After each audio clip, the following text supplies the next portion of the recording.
Base d'opération avancée.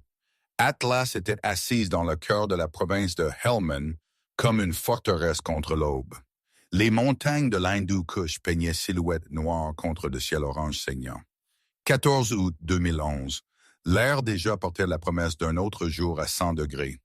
Maître Surgeon Jackson Reeves avait vu 30 ans de lever de soleil dans des endroits que la plupart des Américains ne pouvaient pas trouver sur une carte.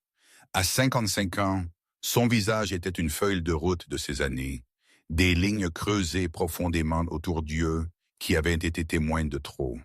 Du gris zébré les cheveux qui avaient été autrefois noirs de charbon. 3 cœurs violets, 2 étoiles de bronze et une réputation parmi les Navy SEALs comme l'homme qui pouvait transformer des garçons de ferme en instruments de guerre de précision. Il se déplaçait dans l'obscurité d'avant l'aube avec l'économie de mouvement qui venait de décennies de mémoire musculaire. Son rituel matinal ne changeait jamais. Marcher le périmètre, vérifier le fil, visiter l'armurerie, sentir le pouls de la base avant que le chaos d'une autre journée de combat ne commence.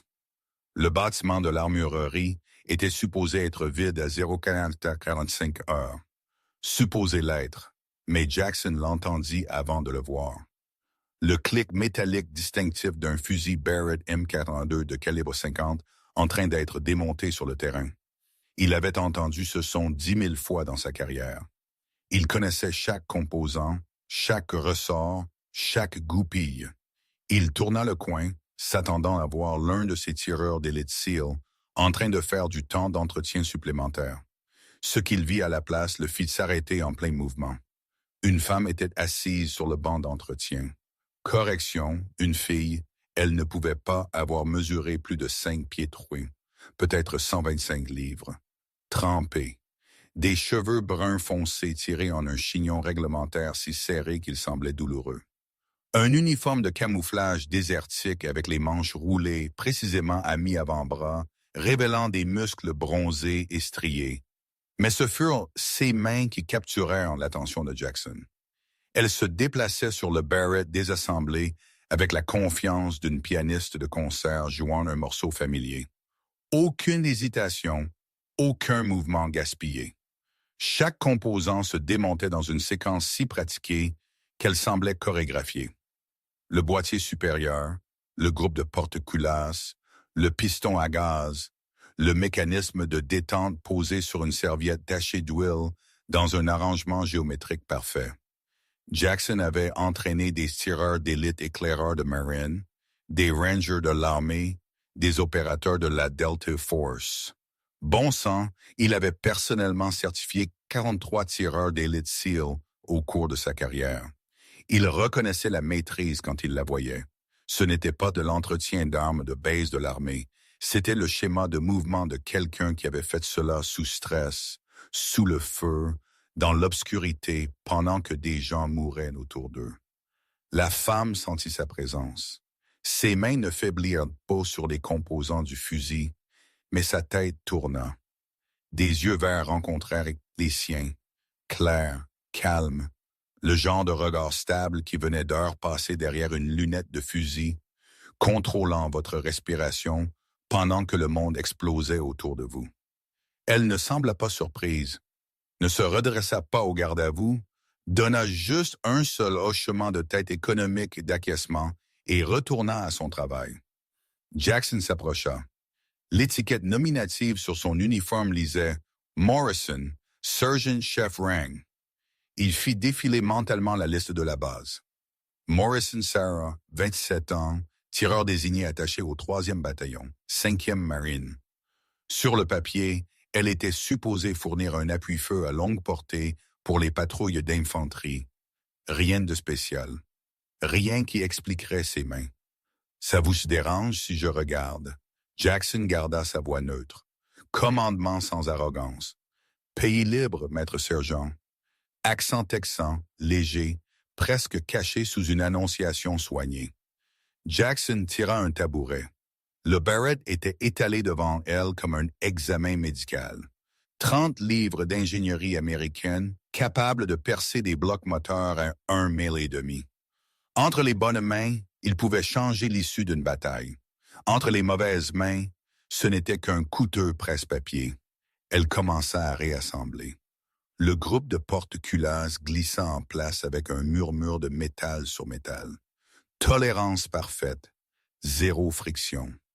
Elle avait nettoyé cette arme tellement de fois qu'elle pouvait calculer la quantité exacte d'huile nécessaire par le toucher seulement. « Depuis combien de temps travaillez-vous avec le Barrett ?» demanda Jackson. « 4 ans. » Ses doigts installèrent le piston à gaz sans regarder. Commencé sur le système M24 à l'école de tireur d'élite de base. Passé au M2 2010, certifié sur cette beauté environ 6 mois avant le déploiement. 4 ans qui correspondaient à son âge, probablement engagé à 23 ans, volontaire pour l'entraînement de tireur d'élite, diplômé, déployé, mais quelque chose n'allait pas. Jackson avait lu des centaines de rapports de remise de diplômes d'école de tireur d'élite. Le langage était toujours le même.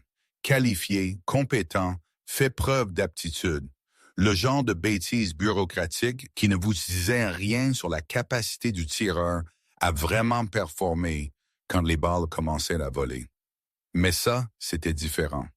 Vu beaucoup d'actions avec, il pressa, doux comme pour caresser un cheval effrayé. Les mains de Sarah s'immobilisèrent sur le boîtier du fusil, juste un battement de cœur, puis continuèrent leur danse mécanique. Un peu calme, presque trop calme, assez pour savoir ce qu'il peut faire quand il le faut. C'était ça, ce ton. Jackson l'avait déjà entendu de ses meilleurs opérateurs. Ceux qui avaient réellement vu l'éléphant, réellement pressé des gâchettes sur des êtres humains vivants et respirant à des distances que la plupart des gens ne pouvaient pas comprendre. Ils ne se vantaient jamais, ne se pavanaient jamais. Juste cette reconnaissance tranquille qu'ils avaient franchi une ligne que la plupart des humains n'approchaient jamais. Ceux qui parlaient étaient toujours ceux qui avaient le moins à dire. Sarah continua à travailler, installant le frein de bouche, vérifiant les supports de lunettes avec la pression du bout des doigts, sentant le mouvement microscopique qui signifierait une vis de montage desserrée. À ses portées, une lunette desserrée pouvait signifier la différence entre une mission réussie et un échec catastrophique. Elle le savait. Il le voyait dans la façon dont elle double vérifiait chaque point de connexion. La porte de la baie d'entretien s'ouvrit en grinçant. De lourdes bottes sur le béton. Le caporal Tyler Brennan entra en fanfaronnant comme s'il possédait l'endroit. 22 ans, un jeune au visage frais de Tulsa avec exactement 7 mois dans le pays. Il avait vu de l'action, assez pour développer l'arrogance que les jeunes soldats portaient comme une armure contre leur propre peur. « Bonjour, Morrison. » Le sourire de Tyler n'atteignit pas tout à fait ses yeux. « Toujours en train de jouer avec votre gros fusil? » Sarah ne répondit pas immédiatement. Sa concentration restait sur l'installation de l'assemblage du canon du Barrett. Jackson regarda sa mâchoire se crisper. Microscopique. La plupart des gens n'auraient pas remarqué, mais il avait passé 3 décennies à lire les signes humains. Ce minuscule muscle fléchisseur disait tout. « Faut le garder propre », dit Sarah. Voix plate, neutre, professionnelle. On ne sait jamais quand on pourrait avoir besoin de tendre la main et de toucher quelqu'un. Tyler rit, aigu, teinté de quelque chose qui n'était pas tout à fait de l'humour. Ouais. Eh bien, peut-être la prochaine fois, laissez le travail à longue portée aux garçons. Nous, on a de l'expérience avec ça. La baie d'entretien devint silencieuse, pas le silence confortable des gens qui travaillent, le silence lourd avant la violence. Jackson sentit ses propres muscles se tendre. Il avait vu ce scénario se dérouler 100 fois.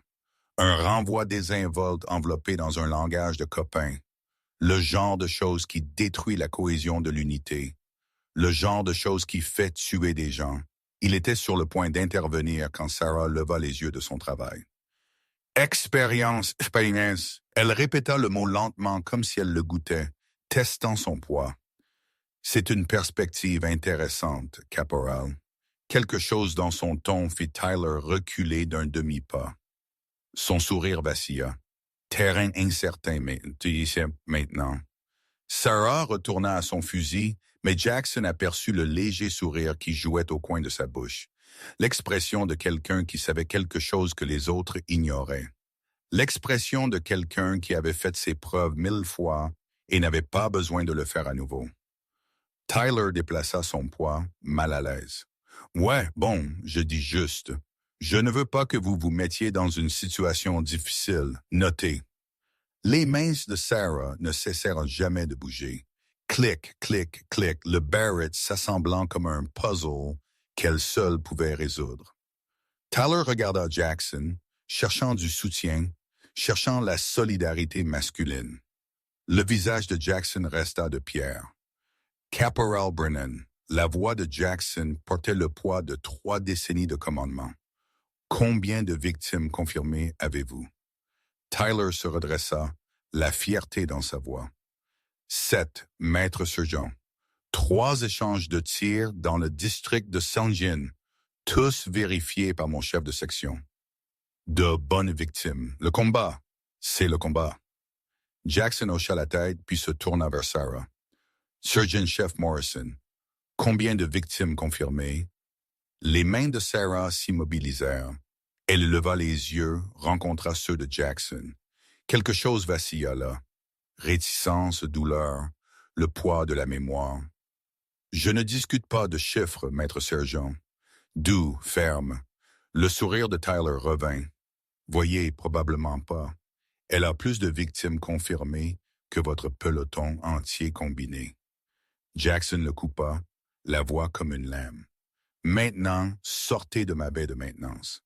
Le visage de Tyler devint rouge. La bouche s'ouvrit, se ferma. S'ouvrit à nouveau. Aucun mot ne vint. Il regarda Sarah. Elle était retournée à son travail, l'ignorant complètement. Le renvoi ultime. Tyler partit, la porte claquant derrière lui. Jackson attendit que le bruit des bottes s'estompe. « Pourquoi ne l'avez-vous pas fait taire vous-même? » Sarah installa le composant final. Le Barrett était à nouveau entier. 30 livres de mort de précision.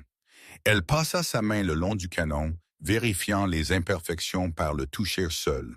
« M'éprouver à des gens comme lui gaspiller de l'énergie dont j'ai besoin pour le travail. » Elle leva le fusil, visa le canon sur une cible imaginaire. Prise de joue parfaite, dégagement oculaire parfait. L'arme lui allait comme si elle avait été fabriquée sur mesure. D'ailleurs, il finira par comprendre, ou pas. De toute façon, ça ne change rien à ce que je peux faire. Jackson sentit quelque chose changer dans son évaluation de cette femme. Intelligente, disciplinée, confiante, sans arrogance. Le genre d'opérateur que vous vouliez derrière vous quand tout allait de travers. Vous avez un dossier, n'est-ce pas? Pas une question, une affirmation. Sarah posa le barrette. Doucement, avec révérence. Monsieur, certaines choses sont classifiées pour de bonnes raisons. Avant que Jackson ne puisse répondre, les haut-parleurs de la base crépitèrent. La voix de l'officier de corps, urgente, saccadée. Tout le personnel, ici le centre des opérations tactiques d'Atlas. Nous avons des troupes en contact. Convoi Eagle 6, vallée de Saint-Jean, coordonnées à suivre. Multiples victimes demandant un appui-feu immédiat. Équipe de tireurs d'élite au TOC immédiatement. Ce n'est pas un exercice. Sarah était déjà en mouvement, attachant son porte-plaque, attrapant des munitions prépositionnées, jetant le Barrett sur son dos avec une aisance pratiquée. 68 livres d'équipement sur un cadre de 125 livres, elle se déplaçait comme si cela ne pesait rien. Jackson la suivit jusqu'au centre des opérations tactiques. Le TOC était un chaos organisé. Des opérateurs radio coordonnant le soutien aérien, des officiers de renseignement affichant des images satellites. Le colonel William Hayes se tenait à l'écran central, 60 ans et droit comme un I, vétéran de Corée, 2 tours dans Desert Storm, le genre de commandant qui avait gagné le respect par la compétence, pas par le grade. L'affichage tactique montrait le convoi du capitaine Marcus Webb. 12 véhicules étirés le long d'une étroite route de vallée. Des icônes rouges marquaient les positions ennemies. Trop d'icônes rouges tirant efficacement depuis des positions en crête. 3 kilos India Alpha. 5 Whiskey India Alpha. La transmission radio crépitait de statique et du claquement distinctif des tirs entrants. Demande un soutien immédiat de tireurs d'élite. Positions ennemies à environ 900 et 1400 mètres. Terrain élevé. Nous sommes cloués au sol. Hayes leva les yeux quand Jackson et Sarah entrèrent. Ses yeux allèrent à Sarah, sceptique. Elle étudiait déjà l'affichage tactique. « Morrison, vous êtes évalué sur le système Barrett? » demanda Hayes. « Oui, monsieur. » Sarah traça les positions ennemies avec son doigt. Basées sur le terrain et leur position de tir, ils utilisent les formations rocheuses comme couverture. Les armes légères standards ne les atteindront pas efficacement. L'angle leur offre une protection contre les armes à tir direct. Les sourcils de Hayes se levèrent. Ce n'était pas la réponse d'un tireur désigné typique. C'était une analyse tactique, géométrie de champ de bataille, le genre de choses que vous apprenez par une dure expérience. Nous avons besoin d'une équipe de tireurs d'élite sur cette crête en 20 minutes. Hayes dit que les hélicoptères Apache sont à 15 minutes, mais Webb ne peut pas attendre si longtemps. « Je peux être là en 15, monsieur. » La voix de Sarah calme. Aucune hésitation. « Morrison, ce sont des tirs à portée extrême dans des conditions de combat, » commença Hayes. Jackson s'avança. « Monsieur, laissez Ghost travailler. » Le surnom flottait dans l'air. « Ghost. » Sarah jeta un coup d'œil à Jackson. Quelque chose d'inexprimé passa entre eux. Hayes étudia Sarah un long moment, la lisant, la mesurant. 30 ans d'expérience de combat lui disaient quelque chose que le grade et le sexe ne pouvaient pas. Cette femme était la vraie de vraie. Allez, un mot, ordre et confiance combinés. Sarah se déplaçait vite, efficacement, sans énergie gaspillée. Jackson la suivit. « Ghost ?» demanda Sarah alors qu'il trottinait vers le parc automobile. « Appelez ça une intuition. » Jackson attrapa sa lunette d'observation et son équipement de télémétrie. « Vous vous déplacez comme un fantôme. Vous tirez comme un fantôme. Autant l'assumer. » Ils montèrent dans un Humvee. Le conducteur attendait déjà. Moteur en marche, le trajet jusqu'à la position de crête prit 12 minutes. Un terrain brutal. Le véhicule rebondissait sur les rochers et les lits de cours d'eau asséchés. Sarah cala soigneusement le Barrett, le protégeant comme un enfant. Le fusil était plus qu'un équipement. C'était une extension d'elle-même. Le Humvee freina brusquement. Sarah était sortie avant que la roue ne s'arrête de bouger. Elle monta la pente rocheuse comme une chèvre de montagne. 60 livres d'équipement, 103 degrés de chaleur, elle ne ralentit pas. Jackson la suivit. Ses poumons de 55 ans brûlaient. La fierté le maintenait en mouvement. Il avait entraîné trop de jeunes tireurs pour en laisser un le dépasser. Maintenant, ils atteignirent la crête de la montagne. Sarah était déjà en train de s'installer. Bipieds déployés. Sac arrière positionné, alignement corporel parfait. Elle sortit un petit appareil météorologique vérifiant la vitesse du vent, la température, l'humidité, la pression barométrique, chaque variable qui affecterait la trajectoire d'une balle. Jackson installa sa lunette d'observation. Grossissement 60x. Il pouvait voir le convoi en dessous, des véhicules regroupés dans un goulet d'étranglement naturel, des corps au sol, des Marines se couvrant derrière des Humvees, des éclairs de bouche de l'arête opposée, portée de la cible la plus proche. Jackson annonça. Il déclencha son télémètre laser. 927 mètres. Sarah ajusta sa lunette.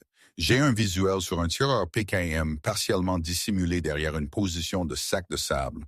Brèche de 6 pouces à hauteur de poitrine. 24 à 6 km sud-ouest, stable. La respiration de Sarah se stabilisa dans le rythme contrôlé que son père lui avait appris. Calme, concentrée, prête. Jackson observa à travers sa lunette d'observation. Le tireur PKM martelait le convoi avec un tir soutenu. Des balles de 7 à 62 mm rongeant le métal et la chair. Chaque seconde qu'il restait en vie, plus de Marines mouraient. Cible confirmée. Hostile, dit Jackson. Vous êtes autorisé à engager. Le doigt de Sarah reposait sur la gâchette. Placement correct. Première phalange de l'index. Ni trop peu. Distribution de pression parfaite. Elle murmura quelque chose. Jackson ne put l'entendre. N'en avait pas besoin. Il avait entendu suffisamment de prières avant les tirs. Assez de derniers prix, assez de promesses silencieuses aux morts. Le Barrett parla. À 9,27 mètres, la balle prit environ 1,3 secondes pour atteindre la cible. Jackson observa à travers sa lunette d'observation. La tête du tireur PKM se renversa. La brèche de 6 pouces dans les sacs de sable. Placement du tir parfait. L'homme tomba comme si quelqu'un avait coupé ses ficelles. Cible abattue, confirma Jackson. Sarah était déjà en train de cycler le boulon, éjectant le laiton usé, chambrant une nouvelle balle. Ses yeux ne quittèrent jamais la lunette. Deuxième cible, 1645. Observateur se déplaçant derrière un pick-up. Confirmé. Jackson dit qu'il se déplace de gauche à droite à environ 2 mètres. Sarah mena la cible, calculant le temps de vol de la balle, prédisant où la cible serait lorsque le coup arriverait. Balistique avancée effectuée dans sa tête plus vite que la plupart des gens ne pouvaient utiliser une calculatrice. Le fusil claqua de nouveau. À travers la lunette d'observation, Jackson vit la vitre de la cabine du camion exploser. L'observateur s'effondra. Le tir avait traversé le verre, traversé la cabine et trouvé la chair de l'autre côté. « Jésus !» souffla Jackson. « C'est un sacré tir. » Sarah ne répondit pas, déjà en train de chercher la prochaine menace. Troisième cible, 1340 mètres, moto, commandant taliban basé sur l'antenne radio. Jackson trouva la cible. Un homme sur une moto se déplaçant vite, peut-être 35 mètres sur un terrain accidenté, zigzagant entre les rochers. Ce n'était pas juste un tir lointain. C'était un tir presque impossible. Les cibles se déplacent trop vite, dit Jackson. Attendez qu'il s'arrête. Pas le temps. La voix de Sarah était plate, sûre. Il appelle des renforts. Je peux voir la radio. S'il s'arrête, nous perdons notre chance. Jackson la regarda. Elle calculait la distance, la vitesse de la cible, le temps d'avance, la chute de la balle, la dérive du vent, résolvant un problème de physique qui prendrait plusieurs secondes à un ordinateur. Elle avait peut-être 3 secondes avant que la moto ne disparaisse derrière un rocher.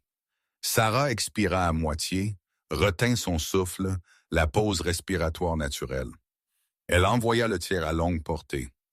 La moto était à 120 pieds de l'endroit où elle avait été quand elle avait appuyé sur la gâchette. Le coup attrapa le pilote dans le haut du torse. La moto tomba dans un crash spectaculaire, culbutant, soulevant de la poussière. Le pilote ne se releva pas. Victime confirmée, dit Jackson. Sa voix portait une note d'admiration qu'il ne put tout à fait cacher. Sarah, c'était une cible en mouvement à plus de 1600 mph. C'est un tir de niveau Chris Kyle. Le visage de Sarah resta inexpressif, scrutant, chassant. Quatrième cible, 1687 mètres derrière un rocher. Impossible d'obtenir un tir direct. Jackson trouva la position. Un combattant taliban accroupi derrière une formation rocheuse. Intelligent, utilisant un abri naturel. Pas de tir net. La seule zone exposée était quelques centimètres d'épaule. Pas assez pour garantir une mise à mort. Pas de tir, dit Jackson. Attendez qu'il bouge. Sarah étudia la paroi rocheuse, l'angle, la composition, son esprit travaillant sur quelque chose que Jackson ne pouvait pas voir. « J'ai un tir, dit-elle. Avant que Jackson ne puisse demander ce qu'elle voulait dire, le Barrett tira. À travers sa lunette d'observation, Jackson vit l'impact de la balle, non pas sur la cible, mais sur la paroi rocheuse. 6 pouces à gauche de la position du combattant. La balle de calibre 50 frappa le granit à vitesse supersonique. La roche explosa. Des fragments, des éclats, des morceaux de chemise de balles et de pierres se déplaçant à vitesse létale. Le combattant taliban hurla, visible même à cette distance. Il trébucha hors de sa couverture, serrant son visage, son cou déchiqueté par des fragments de pierre. Sarah brisa le tir à nouveau, en plein centre. Le combattant tomba.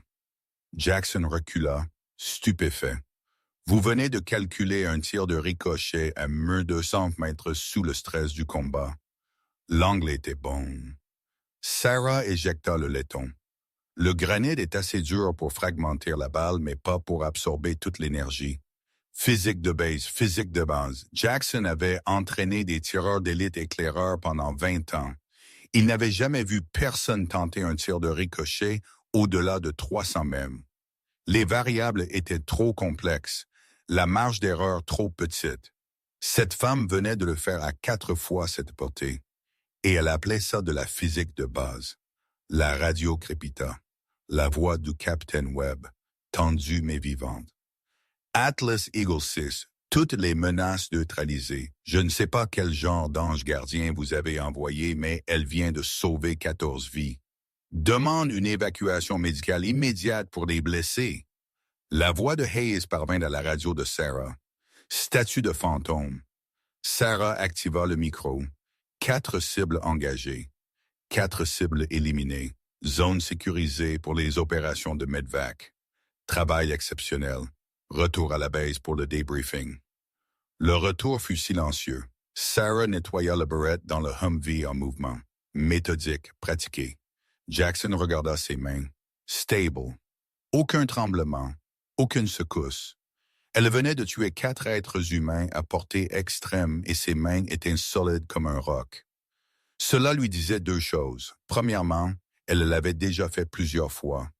Deuxièmement, elle avait fait la paix avec cela. Quel que soit le processus psychologique que les soldats traversaient pour se réconcilier avec le fait de prendre une vie humaine, Sarah avait achevé ce voyage. La salle de débriefing semblait stérile après la chaleur et le chaos de la crête. Le colonel Hayes était assis en bout de table.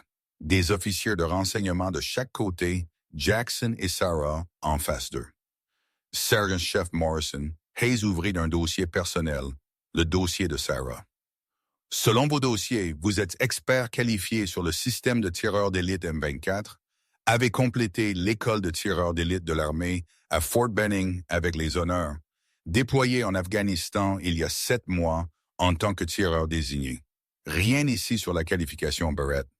Rien sur le genre d'analyse tactique que vous avez démontré au TOC et certainement rien sur les tirs de ricochet à portée extrême. Sarah se tenait au garde à vous, les yeux fixés droit devant. Monsieur, mon dossier reflète mon historique d'entraînement officiel. Officiel? Hayes s'accrocha au mot, signifiant qu'il y a un historique non officiel. Silence. Le visage de Sarah resta neutre. Jackson se pencha en avant. Monsieur, avec respect, j'ai entraîné des tireurs d'élite Navy SEAL pendant 20 ans. Ce que le sergent-chef Morrison a démontré aujourd'hui n'était pas une technique d'école de tireurs d'élite de l'armée. C'était un travail de niveau JSOC, opération de niveau 1, le genre de tir que vous n'apprenez pas à Benning. Hayes étudia Sarah, lisant entre les lignes de son dossier de service, cherchant les lacunes, les périodes inexpliquées, les sections aseptisées. Sergent-chef Morrison. Hayes ferma le dossier. Avez-vous eu une affectation antérieure qui n'est pas reflétée dans votre dossier personnel standard? La mâchoire de Sarah se crispa. Mouvement minuscule. Monsieur, j'ai eu une affectation temporaire. Task Force Paladin, 18 mois, classifié sous des programmes d'accès spécial. La pièce devint très silencieuse. Task Force Paladin. Jackson connaissait à peine le nom. Murmuré dans les salles d'équipe scellées. Une unité de chasseurs-tueurs de la CIA. Ils ne menaient pas de raid. Ils ne capturaient pas de cibles de grande valeur. Ils éliminaient des menaces spécifiques avec une précision chirurgicale. Et ils le faisaient à des distances qui rendaient des forces conventionnelles nerveuses. Paladin. La voix de Hayes portait un nouveau respect. Opération anti-tireur d'élite. Oui, monsieur? La voix de Sarah était stable. Professionnelle. Les talibans et Al-Qaïda ciblaient des officiers américains avec des tireurs d'élite entraînés, perturbant le commandement et le contrôle. La mission de Paladin était d'identifier et de neutraliser ces tireurs d'élite avant qu'ils ne puissent opérer. Combien? Demanda Jackson. Il avait besoin de savoir. Besoin de comprendre exactement quel genre d'opérateur était assis en face de lui. Sarah rencontra ses yeux. 47 victimes confirmées, maître sergent. Toutes à des portées dépassant 800 mm, 62 d'entre elles au-delà de 1500 mètres. 47. Jackson sentit le chiffre s'installer dans son ventre comme une pierre. La plupart des tireurs d'élite de carrière seraient fiers de 20 victimes confirmées sur une carrière complète de 20 ans. Sarah en avait 47 un 18 mois. Hayes se pencha en arrière. Quel est votre tir le plus long confirmé, sergent-chef? Sarah resta silencieuse un instant, se souvenant ou peut-être décidant si elle devait le dire à voix haute. Le rendre réel. Trop 47 mètres, monsieur. Sa voix à peine un murmure. 23 mars 2010. 3 observateurs avec des télémètres laser ont vérifié la distance. 2 de mon unité, un de la branche terrestre de la CIA, qui menait une surveillance sur la cible. La pièce tomba dans ce silence. 3 de 47 mètres, un peu plus de 2 miles. Jackson fit le calcul dans sa tête. Cela la plaçait à moins de 300 mètres du tir de tireur d'élite confirmé le plus long de l'histoire. Un opérateur des forces spéciales canadiennes avait réussi un tir de 3500 mètres en Irak. Personne d'autre n'avait approché avant maintenant. Qui était la cible? Demanda Hayes, doux, comme s'il savait déjà que cela allait faire mal. Les mains de Sarah se crispèrent. Premier signe d'émotion qu'elle avait montré. Tireur d'élite taliban. Nom de code le chirurgien. Vrai nom inconnu. Il avait tué 23 Américains en 14 mois. Tous des tirs de précision à longue portée. Tous ciblant des officiers et des sous-officiers supérieurs. Il dégradait notre efficacité de commandement sur 3 provinces. Elle marqua une pause, respirant soigneusement, contrôlant quelque chose qui voulait s'échapper. Le chirurgien a tué mon père. Sergent artilleur Thomas Morrison, 7 février 2009. L'a abattu à travers une fente d'observation de Humvee blindé à 2960 000. Mon père a saigné à mort avant l'arrivée de l'évacuation médicale. Jackson sentit les pièces s'emboîter. Sarah Morrison n'avait pas rejoint l'armée pour le devoir patriotique ou l'avancement de carrière. Elle avait rejoint pour la vengeance. Passé 18 mois à chasser l'homme qui avait tué son père. Et quand elle l'avait trouvé, elle avait tendu la main à travers 2 miles d'air vide et avait rendu la justice. « Je suis désolé pour votre perte, » dit Hayes. « Votre père était un bon Marine. Vous le connaissiez, monsieur. » Sarah leva les yeux, surprise. Tom Morrison a entraîné la moitié des tireurs d'élite éclaireurs du corps dans les années 90, y compris moi. C'était le meilleur instructeur que j'ai jamais eu. Il m'a appris que tirer n'était que la moitié du travail. L'autre moitié était de savoir quand ne pas tirer, quand retenir son tir et laisser la cible vivre parce que la situation tactique l'exigeait. Les yeux de Sarah brillèrent. Première larme que Jackson avait vue, elle les cligna des yeux. Professionnel, contrôlé. Si votre père vous a entraîné, continua Hayes, alors je comprends pourquoi vous êtes si bonne. Mais j'ai besoin de savoir quelque chose. Pourquoi rien de tout cela n'est-il dans votre dossier officiel? Pourquoi votre temps avec la Task Force Paladin a-t-il été classifié? Sarah baissa les yeux sur ses mains. Monsieur, après avoir éliminé le chirurgien, j'ai été démobilisé de la Task Force Paladin. Le tir a été un succès. La distance a été vérifiée. La cible a été confirmée morte, mais j'ai désobéi aux ordres directs de le prendre. Quels étaient vos ordres? Demanda Jackson. Capture. La CIA voulait le chirurgien vivant pour interrogatoire. Il croyait qu'il détenait des renseignements sur les programmes d'entraînement russes pour les forces insurgées. J'ai reçu l'ordre de blesser, pas de tuer, d'incapaciter, afin que les forces au sol puissent le capturer. La voix de Sarah était stable, mais Jackson entendit le courant sous-jacent, la douleur, la culpabilité. J'ai quand même pris le tir mortel. 3 à 247 mètres à travers son centre de masse. Il est mort instantanément. Alors ils vous ont renvoyé, dit Hayes. L'évaluation psychologique a déterminé que j'étais opérationnellement compromise, motivée par la vengeance, incapable de suivre les ordres lorsque des sentiments personnels étaient impliqués. Ils ont aseptisé mon dossier et m'ont réaffecté aux forces conventionnelles comme punition et comme protection. Si le renseignement ennemi m'identifiait comme opératrice Paladin, je serais une cible de grande valeur. De cette façon, je suis juste une autre tireuse désignée dans une unité d'infanterie régulière. Jackson comprit maintenant. Sarah Morrison était l'une des tireurs d'élite les plus meurtrières de l'histoire militaire américaine. Et elle avait été délibérément enterrée dans la bureaucratie, cachée, ses capacités classifiées, son dossier effacé, tout cela parce qu'elle avait choisi la justice plutôt que les ordres. Hayes se leva, marcha jusqu'à la fenêtre surplombant la base. « Sergent-chef Morrison, je vais vous poser une question et j'ai besoin d'une réponse honnête. Pouvez-vous suivre les ordres maintenant? Pouvez-vous faire passer la mission avant les sentiments personnels? » Sarah se leva, au garde à vous. « Monsieur, j'ai eu 2 ans pour réfléchir à ce tir. 2 ans pour vivre avec les conséquences. Mon père m'a appris que la vengeance et la justice ne sont pas la même chose. La vengeance est personnelle. La justice est professionnelle. J'ai pris ce tir pour la vengeance. Je l'ai regretté chaque jour depuis. Non pas parce que le chirurgien ne méritait pas de mourir, mais parce que j'ai laissé mes émotions compromettre la mission. Je ne ferai plus cette erreur. » Hayes se retourna, l'étudia. « Maître Surgeon Reeves, votre évaluation, Jackson avait passé 30 ans à évaluer des guerriers, à lire leur potentiel, à prédire leur performance sous pression. Il avait fait sa réputation en ayant raison sur les gens.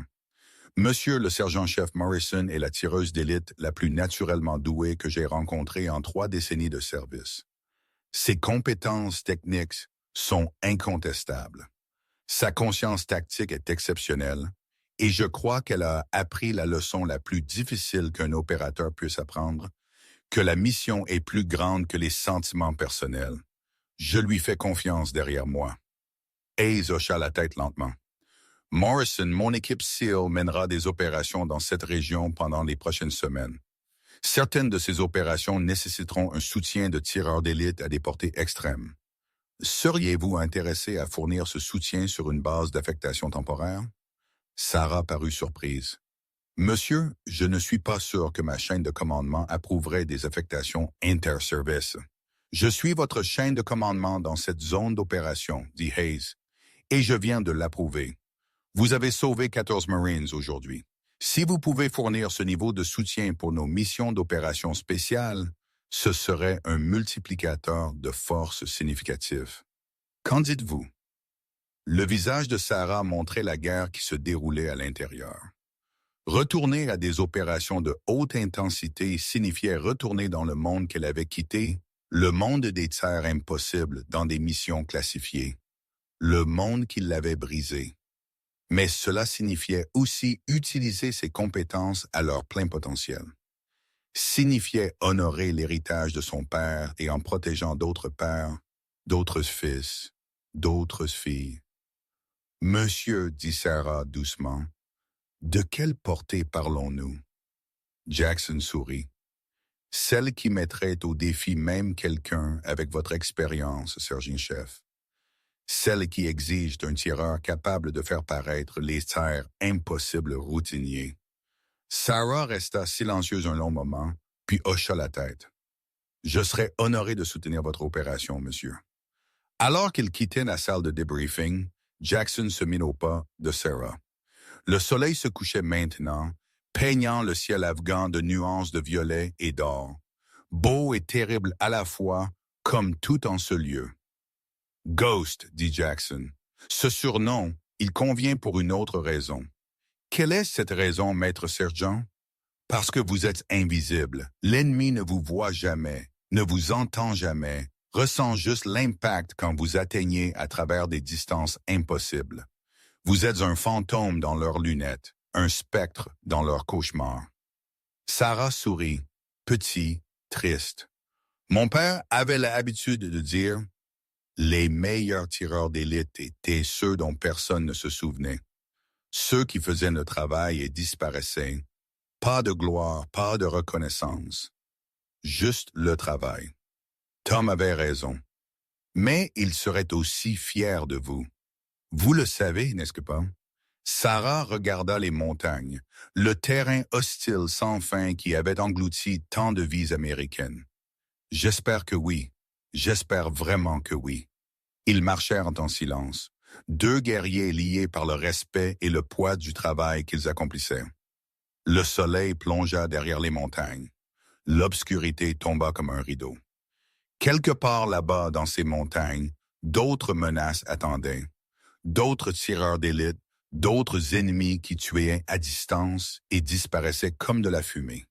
Mais maintenant, la base d'opération avancée Atlas avait son propre fantôme, et elle était prête à atteindre à travers des distances impossibles et à rendre la justice américaine avec une précision chirurgicale.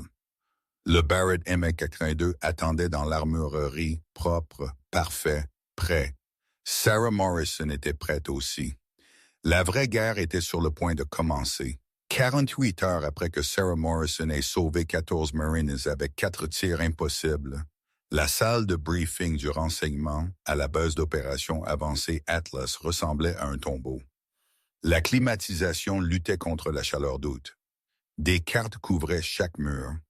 Des images satellites brillaient sur des écrans d'ordinateur.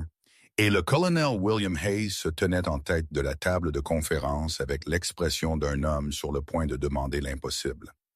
Sarah était assise à côté de Jackson Reeves. En face d'eux, 3 officiers de renseignement étudiaient des dossiers marqués de tampons de classification rouge. Le genre de dossier qui ne quittait pas la pièce, le genre qui détaillait des opérations dont personne ne lirait jamais dans les journaux. Hayes afficha une photographie sur l'écran principal. Un homme, la quarantaine, le visage dur sculpté par des années de violence. Des yeux pâles qui semblaient morts même sur la photographie. Du tissu cicatriciel le long de sa mâchoire. La qualité de l'image suggérait qu'elle avait été prise par un drone. Longue portée. Le sujet inconscient. C'est notre cible. La voix de Hayes portait le poids du commandement. Nous n'avons pas de vrai nom. Plusieurs alias, mais le renseignement le désigne comme Ramzan Vulov. Nom de code, le Tchétchène. Sarah sentit quelque chose de froid s'installer dans son estomac.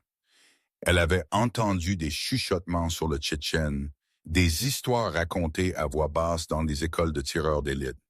Une histoire de fantôme destinée à garder les jeunes tireurs arrogants, humbles. Sauf qu'il n'était pas une histoire de fantôme. Hayes fit défiler des images. Des corps américains, des officiers, des sous-officiers supérieurs, chacun tué par un seul tir à longue portée. Volkov est un ancien Spetsnaz soviétique, a combattu en Afghanistan pendant l'occupation soviétique dans les années 80. Est parti lorsque l'URSS s'est effondrée, a disparu des radars du renseignement pendant 15 ans, a refait surface en 2008, travaillant avec les forces talibanes dans la province de Helmand. Un autre clic, plus de corps, plus de victimes précises. Au cours des 18 derniers mois, Volkov a 63 victimes confirmées de personnel américain. Tous des tirs de précision à longue portée, tous ciblant le leadership. Il n'élimine pas seulement des soldats. Il décapite notre structure de commandement, nous faisant craindre de mettre du personnel expérimenté sur le terrain. Jackson se pencha en avant. Portée opérationnelle 2500 à 3000 km.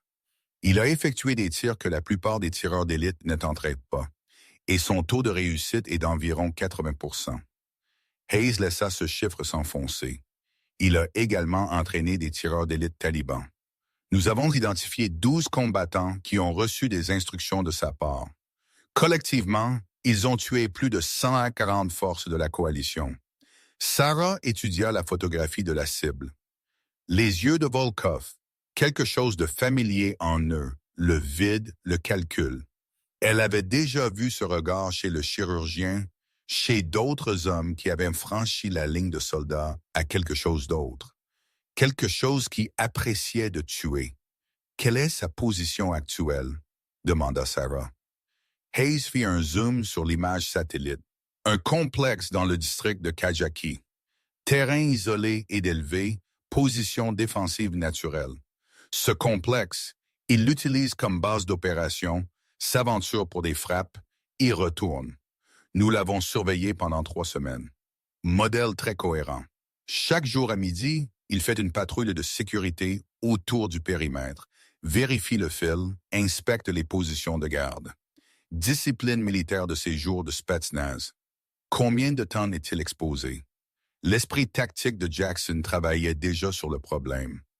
90 secondes, peut-être moins si les conditions météorologiques changent sa routine. Sarah sentit tous les yeux sur elle. Elle savait où cela allait, savait ce qu'ils allaient demander. La seule position qui offre une ligne de mire claire sur le complexe est ici. Hayes pointa un système de crête au nord-ouest de la cible. La portée de cette position à la cour du complexe est de 3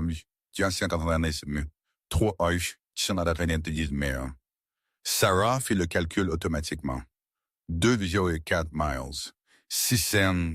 3 mètres plus loin que son terre record contre le chirurgien. À cette portée, la chute de la balle dépasserait 240 pieds. Temps de vol de plus de 6 secondes. Tout vent pousserait la balle de dizaines de pieds hors de sa trajectoire. C'était au-delà de la portée effective du Barrett, au-delà de ce que la doctrine militaire considérait comme possible. Monsieur, dit Sarah soigneusement, c'est un tir extrêmement long, même dans des conditions parfaites. Nous savons, Hayes la coupa. Pas méchamment, juste honnêtement. Nous avons fait les calculs balistiques. Nous avons consulté tous les experts en tir à longue portée sur le théâtre. Ils disent tous la même chose. C'est théoriquement possible, mais pratiquement impossible. Trop de variables, trop de distance, trop peu de marge d'erreur. Il regarda Sarah directement. Mais vous avez fait un tir à 47 mètres. Vous avez démontré des capacités au-delà de ce que l'entraînement conventionnel produit. Si quelqu'un dans ce théâtre peut faire ce tir, c'est vous. Sarah sentit le poids de cela. L'attente, la pression. Quel est le délai? 72 heures. Le renseignement indique que Volkov planifie une attaque majeure. Aéroport de Kandahar. Nous avons intercepté des communications concernant un assaut coordonné. Camions piégés, roquettes, armes légères. Si réussi, les estimations de victimes varient de 200 à 300 personnes. 200 à 300 vies, pères, fils, frères. Le nombre frappa Sarah comme un coup physique. Elle pensa à son propre père, le sergent-chef d'artillerie Tom Morrison, tué par une balle de sniper parce qu'il avait été au mauvais endroit au mauvais moment. Combien d'autres familles recevraient ces notifications si elles ne prenaient pas ce tir? Mais il y avait autre chose.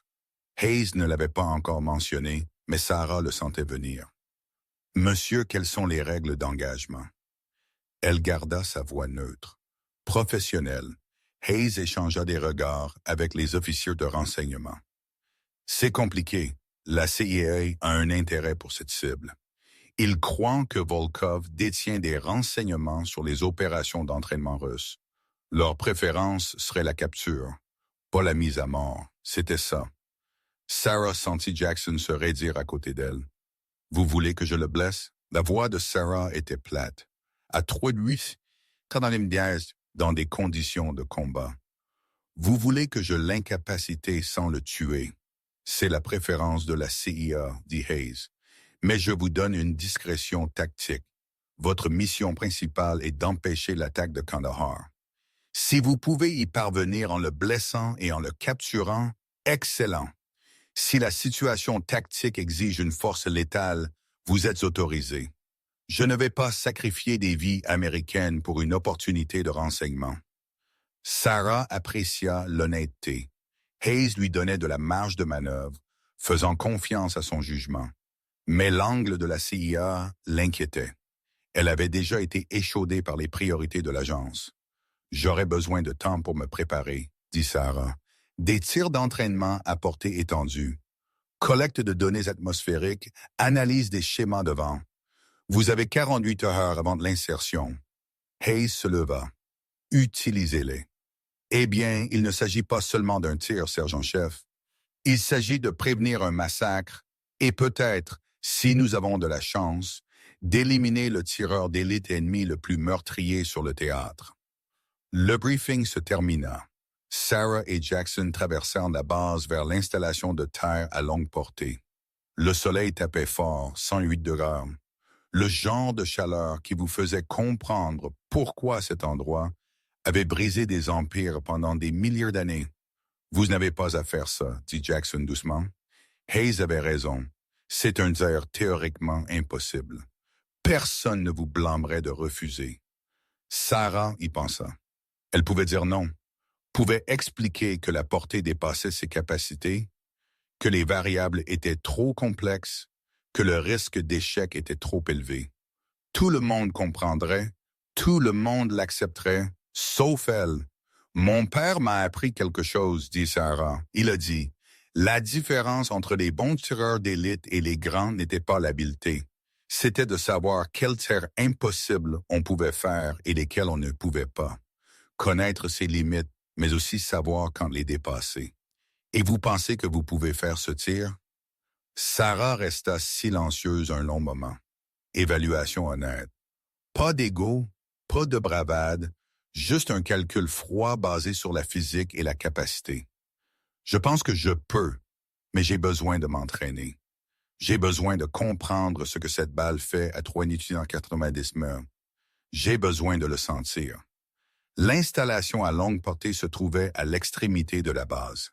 Des monticules de terre construits pour absorber les balles. Des cibles placées à des distances graduées. La portée maximale marquée était de 3000 mètres. Sarah devrait aller au-delà de cela. Elle passa les 6 heures suivantes à tirer. Jackson observait, annonçant le vent, confirmant les impacts, prenant des notes, construisant un profil de données sur la façon dont le Barrett se comportait à distance extrême. À 3500 mètres, Sarah toucha 5 tirs sur 12. Les ratés étaient inéducatifs, lui montrant comment le vent à différentes altitudes affectait la trajectoire de la balle, comment les changements de température altéraient la trajectoire, comment même des variations microscopiques dans les munitions produisaient des résultats différents. À 3700 mètres, elle toucha 3 sur 10. La marge d'erreur était infime. À 3,90 mais ses 5 premiers tirs manquèrent complètement. Le 6e toucha le bord de la cible. Le 7e manqua. Le 8e, le 9e et le 10e manquèrent. Sarah recula, frustrée. La distance la poussait à la limite absolue. Peut-être au-delà. Faites une pause, dit Jackson. Vous forcez. Ils s'assirent à l'ombre, buvant de l'eau, laissant son corps récupérer. Son épaule lui faisait mal à cause du recul du Barrett. Ses yeux brûlaient après des heures derrière la lunette. « Parlez-moi de votre frère, dit Sarah. Vous avez mentionné qu'il est mort en Irak. » Jackson resta silencieux, le sujet clairement douloureux.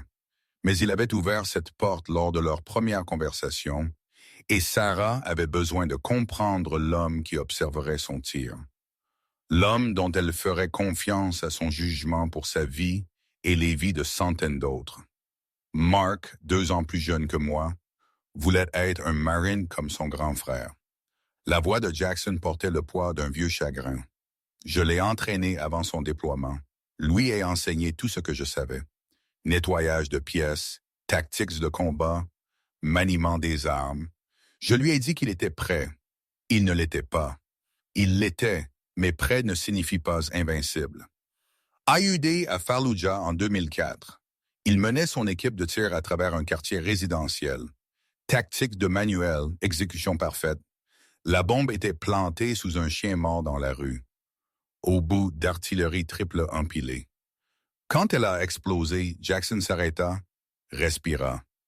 Il n'en restait pas assez pour remplir un petit cercueil. Sarah comprit cette douleur, la culpabilité, le doute. Vous vous en voulez. Chaque jour, je l'entraînais. Je lui disais qu'il pouvait faire face à tout ce que l'Irak lui lancerait. J'avais tort. Vous lui avez donné le meilleur entraînement possible. la meilleure connaissance, la meilleure préparation. Vous ne pouvez pas contrôler chaque variable au combat. Personne ne le peut. Jackson la regarda. Vous avez l'air de vouloir vous convaincre. Pas moi. Sarah sourit tristement. Peut-être. J'ai passé 2 ans à me demander si j'aurais pu sauver mon père. Si j'avais été plus rapide à traverser l'école de tireurs d'élite. Si j'avais été affecté à sa zone d'opération. Si j'avais été assez bonne pour trouver le chirurgien avant qu'il ne trouve mon père. Elle marqua une pause. Mais la vérité est que je ne pouvais pas contrôler ces variables. Tout ce que je pouvais contrôler, c'était ce que je faisais après.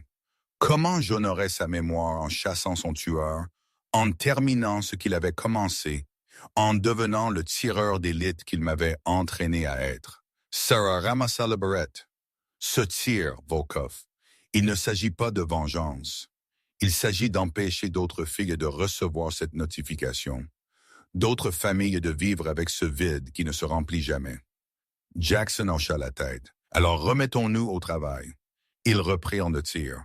Sarah ajusta son approche, cessa d'essayer de forcer le tir, commença à faire confiance à ses instincts, l'entraînement que son père lui avait inculqué, la mémoire musculaire de 18 mois avec la Task Force Paladin. À 390 mètres, son 11e tir toucha le centre de la cible. Son 12e tir toucha 6 pouces plus haut. Son 13e tir toucha à nouveau le centre de la cible.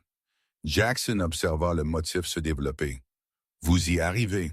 Qu'est-ce qui a changé? J'ai arrêté de penser à la distance, j'ai commencé à penser aux fondamentaux.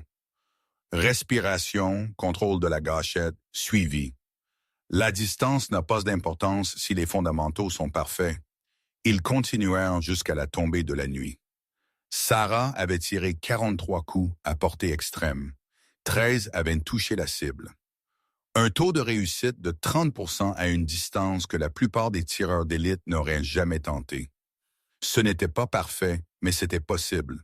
Cette nuit-là, Sarah était allongée dans sa couchette et pensait à la mission. 72 heures avant l'insertion, 48 heures avant de se déplacer vers la position avancée. 24 heures pour s'installer et se préparer. Puis 90 secondes pour faire un tir qui déterminerait si des centaines d'Américains vivraient ou mourraient. Aucune pression. Elle sortit une photographie froissée, usée d'avoir été portée dans sa poche pendant des années. Son père, le sergent-chef d'artillerie Tom Morrison, debout à côté d'un Barrett M402, souriant, fier, fort. « Tu me manques, papa, » murmura-t-elle à la photographie. « J'aimerais que tu sois là pour m'aider avec celle-ci, pour me dire si je suis folle ou courageuse, pour me rappeler quelque chose que tu m'as appris et que j'ai oublié. » Elle ferma les yeux et vit son père au champ de tir. Patient, méthodique, lui apprenant à se faire confiance plus qu'à l'équipement. Ces leçons l'avaient préparé pour ce moment. « Je te rendrai fier, papa. » Je le promets. Le lendemain matin, elle se réveilla dans le chaos. Des explosions secouaient la base. Sarah fut hors de sa couchette et dans son équipement en 30 secondes. Gilet pare-balles, casque, fusil, se déplaçant vers le son du combat par pur instinct. La base était attaquée. Rockets, tirs d'armes légères, assaut coordonné sur 3 côtés. Sarah atteignit le TOC, Hayes coordonnait la défense. Les opérateurs radio appelaient des renforts aériens. Les équipes médicales se préparaient pour les victimes. « Quelle est la situation? » demanda Sarah. Hayes parut sombre. « Attaque de sondage. Il teste nos défenses. C'est la signature de Volkov. Il frappe avec des frappes de précision pour identifier les points faibles, puis planifie son assaut majeur basé sur ce qu'il apprend. Combien de victimes? 2 blessés jusqu'à présent. Cela aurait pu être pire. Il se retire maintenant. » Comme Hayes l'avait prédit, l'attaque se termina 15 minutes après avoir commencé. Les combattants talibans se fondirent dans les montagnes, emportant leurs renseignements avec eux. 1 heure plus tard, dans une salle de conférence sécurisée, Hayes examina les images de l'attaque avec une intensité sombre. Il savait exactement où se trouvait notre dépôt de munitions, dit l'officier de renseignement S2, traçant les impacts de roquettes sur l'écran. « pas notre dépôt de carburant, pas le parc automobile. Ils sont allés directement vers le bunker qui n'est marqué sur aucune carte. Sarah sentit de la glace dans son estomac. Monsieur, c'est du renseignement exploitable, du renseignement interne. La mâchoire de Hayes se serra. Nous avons eu 3 frappes de précision en 2 semaines, chacune ciblant une infrastructure qui nécessite un accès à la base pour être identifiée. Quelqu'un ici leur fournit des données de ciblage. La voix de Jackson était dure. Avons-nous des suspects? Nous travaillons sur le problème. Qui que ce soit a accès aux calendriers opérationnels, aux rotations de garde, aux manifestes de ravitaillement. Hayes regarda Sarah directement. Votre mission est maintenant classifiée sous nom de code. Personne en dehors de cette pièce ne connaît les détails. Pas même votre propre chaîne de commandement. S'il y a une taupe, nous ne lui donnons pas la chance de vous compromettre. Le poids de cela s'abattit sur Sarah. Quelque part sur cette base, un Américain trahissait ses frères, pourrait déjà savoir pour elle, pourrait déjà planifier comment l'arrêter. Elle devrait réussir avant que qui que ce soit ne puisse agir. Mais ils avaient laissé autre chose derrière eux. Un officier de renseignement s'approcha de Hayes avec une radio. « Monsieur, nous recevons des rapports d'informateurs dans le district de Kajaki. Volkov avance son calendrier. L'attaque de Kandahar aura lieu dans 24 heures, pas 72. Sarah sentit le délai se comprimer. 24 heures au total. Il devrait s'insérer immédiatement. S'installer dans l'obscurité. Attendre la fenêtre de midi de demain. Un coup, pas ceux de seconde chance. Hayes se tourna vers elle. « Pouvez-vous être prête? » Sarah pensa à sa séance d'entraînement. 30% de taux de réussite à une portée qui dépassait les paramètres de conception du Barrett dans un environnement de combat avec des forces hostiles à proximité.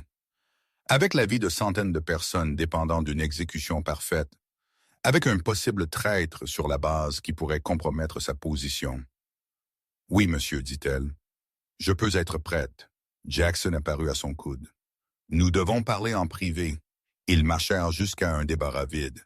Le visage de Jackson était sérieux, plus sérieux qu'elle ne l'avait vu depuis leur rencontre. « Je viens d'obtenir des renseignements de mes contacts SEAL, dit Jackson, à propos de Volkov, à propos de la raison pour laquelle la CIA le veut vivant. Continuez. Il n'est pas seulement un ancien Spetsnaz. Il est un ancien GRU, renseignement militaire russe. Il n'est pas parti lorsque l'Union soviétique s'est effondrée. Il a été réaffecté. Couverture profonde.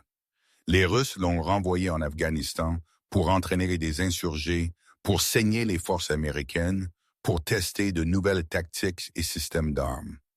Sarah sentit les pièces s'assembler. La CIA veut savoir ce que les Russes prévoient. Plus que cela, ils pensent que Volkov détient des renseignements sur les opérations russes dans d'autres théâtres. Syrie, Ukraine, Libye, partout où les Russes travaillent par procuration. C'est un trésor d'informations classifiées. Alors, ils veulent vraiment le garder en vie. L'expression de Jackson s'assombrit. Il y a plus. J'ai tiré quelques ficelles, demandé des faveurs à d'anciens contacts. Sarah, Volkov n'a pas seulement tué votre père. Il a entraîné le chirurgien, lui a enseigné des techniques avancées, lui a fourni de l'équipement. Votre père a été tué par une balle de fabrication russe, tirée d'un fusil de fabrication russe, par un tireur d'élite entraîné par le renseignement russe. La pièce sembla basculer. Sarah agrippa le mur pour se soutenir. Mon père a été tué par le renseignement russe. Indirectement, mais oui. Volkov dirigeait un programme pour créer des tireurs d'élite insurgés spécifiquement pour cibler le leadership américain. Votre père faisait partie des centaines tués dans ce programme.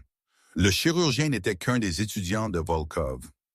Sarah sentit la rage monter, chaude, dévorante. La même rage qui l'avait poussé à désobéir aux ordres et à tuer le chirurgien. La même rage qui l'avait fait renvoyer de la Task Force Paladin. Sarah. La voix de Jackson traversa le brouillard rouge. Je vous dis cela parce que vous devez savoir, mais je vous dis aussi que vous ne pouvez pas laisser cela devenir personnel. Si vous prenez ce tir par vengeance, vous manquerez. La colère rend les tireurs négligents. Vous me l'avez appris quand vous m'avez parlé des leçons de votre père. Sarah respira, contrôlée, repoussa la rage dans une boîte noire de son esprit. Je sais, je comprends, vraiment, parce que la CIA va vous faire pression pour blesser, pas tuer. Ils vont vous rappeler que ces renseignements pourraient sauver des vies américaines. Et ils ont raison. Ces informations pourraient prévenir de futures attaques. Mais Sarah est vous ne pouvez pas placer de manière fiable un tir blessant. Vous pouvez à peine toucher le centre de masse. Si vous essayez de le blesser, vous manquerez probablement complètement. Alors, que dois-je faire? Jackson la regarda avec des décennies d'expérience difficiles dans les yeux. Vous faites ce que votre père aurait fait. Vous évaluez la situation tactique. Vous prenez la décision basée sur les exigences de la mission, pas sur des sentiments personnels ou des pressions politiques, et vous vivez avec les conséquences. Sarah hocha la tête.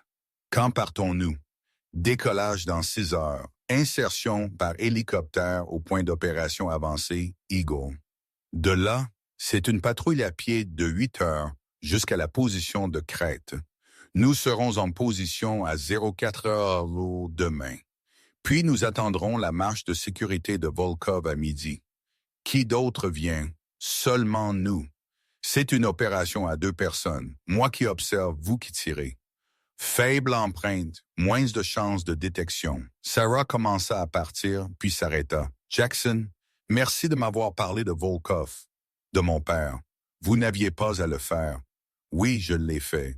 Tom Morrison était mon ami, et vous le devenez aussi. Les amis ne laissent pas les amis se jeter à l'aveuglette dans des situations. Les 6 heures suivantes se passèrent en préparation mécanique. Sarah vérifia son équipement 3 fois. Barrett nettoyé et testé. Munitions inspectées coup par coup. Équipement emballé et remballé. Équipement météorologique calibré. Équipement de télémétrie testé. Jackson fit de même avec son équipement d'observation. Lunettes de 60X, télémètre laser, ordinateur balistique, équipement de communication. Tout triple vérifié. Ils mangèrent un dernier repas au réfectoire. Aucun des deux ne parla beaucoup, le poids de la mission s'installant sur eux comme une chose physique. À 16h01, ils montèrent dans un hélicoptère Black Hawk. Le chef d'équipage leur fit un pouce levé. Les rotors tournèrent. L'hélicoptère s'envola dans le ciel afghan. Sarah regarda la bouée rétrécir sous eux, se demanda si elle la reverrait, se demanda si cette mission se terminerait comme tant d'autres. Avec un cercueil drapé d'un drapeau et une autre famille détruite, l'hélicoptère volait au ras du sol, longeant le terrain, évitant les radars. Les pilotes étaient des Night Stalkers, les meilleurs du monde. Ils avaient fait ce trajet 1000 fois. Minutes plus tard, ils atterrirent au point d'opération avancé Eagle, un petit poste avancé tenu par 2 escouades de Marines éloignés, isolés.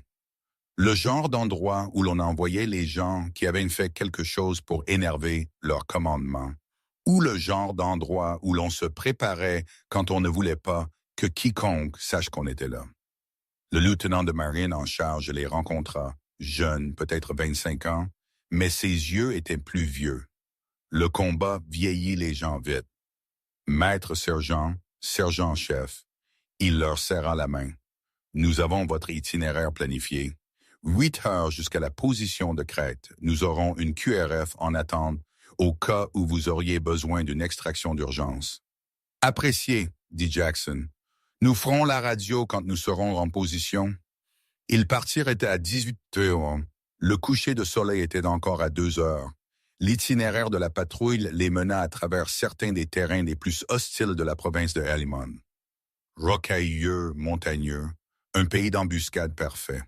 Sarah portait 68 livres d'équipement, le Barrett sur le dos, des munitions distribuées dans son sac et ses pochettes, de l'eau, de la nourriture, des fournitures médicales, tout ce dont elle avait besoin pour survivre et opérer pendant 48 heures si nécessaire. Jackson portait 55 livres, son âge se manifestant dans sa façon de se déplacer. soigneux, économique, conservant son énergie pour quand cela importait.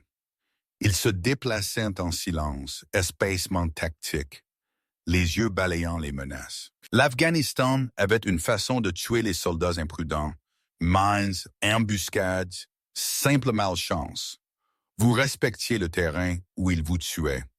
La nuit tomba, ils continuèrent au clair de lune et à la vision nocturne. Le paysage devint vert et fantomatique. Les ombres devinrent des menaces potentielles.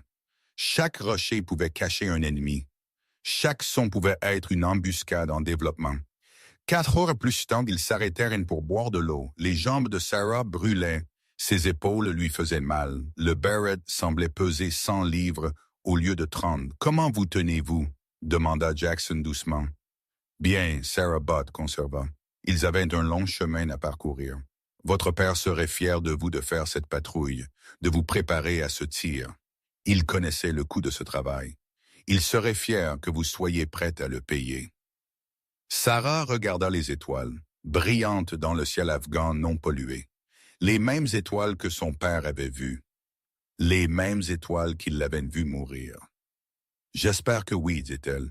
J'espère vraiment que oui. » Ils continuèrent heure après heure, grimpant, se déplaçant, la position de crête se rapprochant. À 03h45, ils l'atteignirent. Jackson installe la lunette d'observation. Sarah assembla le Barrett. Ils créèrent une position de dissimulation en utilisant les caractéristiques naturelles du terrain, camouflage, protection, ligne de mire dégagée. Sarah détermina la portée de la zone cible. Le télémètre laser peignit le complexe d'une lumière invisible. « Portée 4,7 mètres, dit Sarah doucement. 4,7 mètres, encore plus loin que ce que le briefing avait indiqué. 200 mètres plus loin qu'elle ne s'était entraînée. Jackson la regarda, une question dans les yeux. Sarah fit le calcul. À cette portée, la chute de la balle serait de 287 pieds. Temps de vol 6,4 secondes. Même un léger vent pousserait la balle de dizaines de pieds hors cible. C'était au-delà de l'impossible. C'était de la folie. « Je peux le faire, dit Sarah.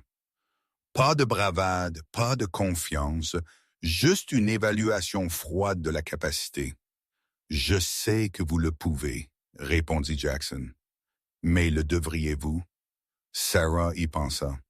À l'aéroport de Kandahar, aux 200 personnes innocentes qui mourraient si elles ne prenaient pas ce tir. À son père, à chaque Américain qui est mort à cause du programme d'entraînement de Volkov. Oui, dit-elle, je le devrais, je dois le faire. Ils s'installèrent pour attendre. 7 heures jusqu'à la patrouille de sécurité de Volkov. 7 heures pour se préparer, pour calculer, pour calmer son esprit et laisser son entraînement prendre le dessus. 7 heures jusqu'au tir qui ferait ou déferait sa carrière. 7 heures jusqu'à ce qu'elle découvre si Sarah Morrison était le tireur d'élite que son père croyait qu'elle pouvait être. Le soleil commença à se lever sur les montagnes. Une lumière dorée se répandit sur les sommets. Une autre aube afghane dans une guerre qui mesurait le temps en balles, en sang. Sarah ferma les yeux, respira, se centra. Quand elle les rouvrit, elle était prête. Le soleil monta lentement sur les montagnes de l'Hindu Kush, transformant le paysage afghan de l'ombre en une clarté brutale.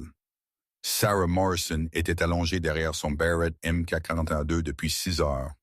Son corps était devenu une partie de la crête rocheuse, immobile, patiente, comme son père le lui avait appris.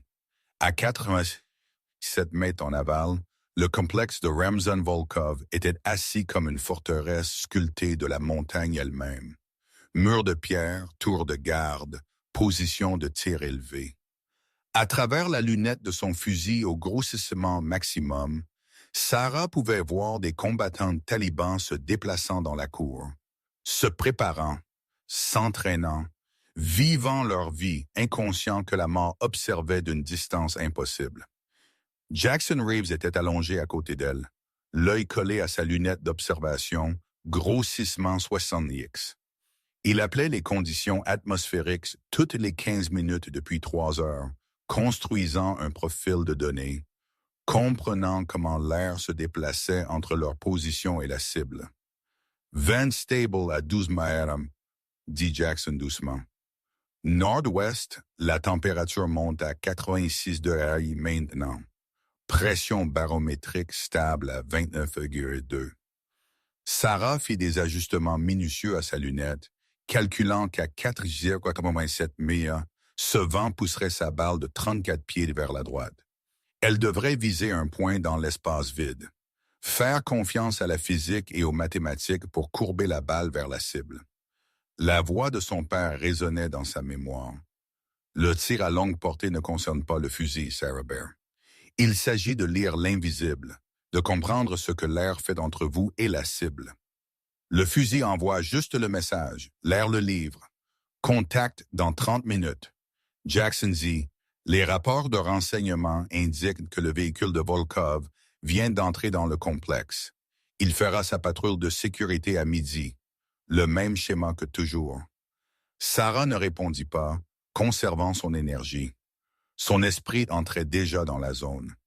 L'endroit calme où les tireurs d'élite vivaient en se préparant au tir. Où le rythme cardiaque ralentissait.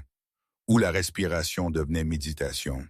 Où le monde se réduisait à la cible, au vent et à la gâchette. Elle avait chargé 2 balles dans le chargeur du Barrett. Les 2 étaient une spéciale. Étuis en laiton gravé des initiales de son père, T.M. Thomas Morrison. Elle portait ses balles depuis le jour de sa mort, les gardant, attendant le tir le plus important. Aujourd'hui était ce jour. Sarah. La voix de Jackson la ramena du bord de cet endroit calme. Avant que cela ne se passe, je dois dire quelque chose. Elle le regarda, son visage buriné, les rides autour de ses yeux. 55 ans, 30 ans de service. Il avait vu plus de combats que la plupart des gens ne pouvaient l'imaginer. Survécu à des choses qui avaient tué de meilleurs hommes. Et en ce moment, il semblait inquiet. « Votre père m'a fait promettre quelque chose, » dit Jackson. La veille de son dernier déploiement, nous prenions un verre au club des sous-officiers à Camp Pendleton. Il savait que c'était une affectation dangereuse. Province de Helmand, activité de tireurs d'élite talibans élevée. Il connaissait les risques. Sarah sentit quelque chose se crisper dans sa poitrine. Son père ne lui avait jamais parlé de ces conversations. Les dernières préparations, les moments calmes avant que les guerriers ne partent à Intingham. Il m'a fait promettre que si quelque chose lui arrivait, je veillerais sur toi. Je m'assurerai que tu ne laisses pas la vengeance te consumer. Je m'assurerai que tu te souviennes qu'être un bon tireur d'élite signifiait d'abord être une bonne personne. Jackson marqua une pause. J'ai manqué à cette promesse quand vous avez été renvoyé de la Task Force Paladin. J'aurais dû être là. J'aurais dû vous aider à traverser cela. Vous ne saviez pas où j'étais, dit Sarah doucement. Affectation classifiée. Vous n'auriez pas pu aider même si vous l'aviez voulu. Peut-être, mais je suis là maintenant et je dois vous demander quelque chose et j'ai besoin d'une réponse honnête. Les yeux de Jackson étaient intenses, inquisiteurs. Pourquoi prenez-vous ce tir? Est-ce pour la mission? Pour les 200 personnes à Kandahar qui mourront si Volkov vit? Ou est-ce parce qu'il a entraîné le chirurgien? Parce qu'il est responsable de la mort de votre père? Sarah s'était posé la même question pendant les 7 dernières heures, examinant ses motivations, testant sa détermination, cherchant le poison de la vengeance qui avait compromis son jugement auparavant. Les 2, dit-elle finalement, honnêtement. Je mentirais si je disais que le fait que Volkov ait tué mon père n'a pas d'importance. Ça en a. Chaque fois que j'y pense, je ressens de la rage, pure, dévorante. La même rage qui m'a fait tuer le chirurgien au lieu de suivre les ordres. Mais ce tir n'est pas à propos de cette rage. Il s'agit d'empêcher que de futures filles ne la ressentent. Il s'agit d'arrêter un homme qui a tué 63 Américains et en a entraîné d'autres ayant tué des centaines d'autres.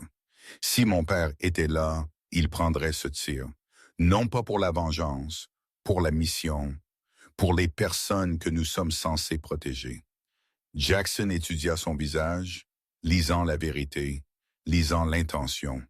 Finalement, il hocha la tête. Bien, parce qu'à cette portée, la colère vous fera rater.